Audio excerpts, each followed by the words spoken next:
আসসালামু আলাইকুম বন্ধুরা। অল্প কিছু উপকরণ দিয়ে বিকেলের নাস্তায় পাস্তা তৈরি করলাম, তাই ভাবলাম রেসিপিটা আপনাদের সাথে শেয়ার করি।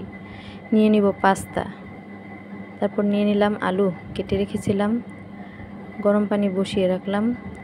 পানিটা ফুটে আসলে দিয়ে দিব আলু, একটু নেড়ে চেড়ে আলুটা একটু সিদ্ধ হয়ে আসলে এর মধ্যে দিয়ে দিব পাস্তা। একসাথে দুইটা সিদ্ধ করে নেব। ভালো করে সিদ্ধ হয়ে আসলে ছাঁকনিতে ঢেলে নেব। তারপর চুলায় বসিয়ে দিব প্যানে তেল দিয়ে দিব পেঁয়াজ কুচি। পেঁয়াজটা একটু ভেজে নেব। ভাজা হওয়ার পর দিয়ে দিব সস 2 চামচ, একটু নেড়ে চেড়ে আবার 2 চামচ মরিচের গুঁড়া দিয়ে দিব, একটু নেড়ে চেড়ে দিয়ে দিব 2 চামচ লবণ দিয়ে একটু নেড়ে চেড়ে তার মধ্যে দিয়ে দিব পাস্তাগুলো।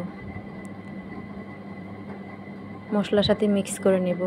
ভালো করে মিক্স করে নেওয়ার পর দিয়ে দিব লেবু পাতা, কাঁচামরিচ কুচি দিয়ে একটু ভেজে নেব।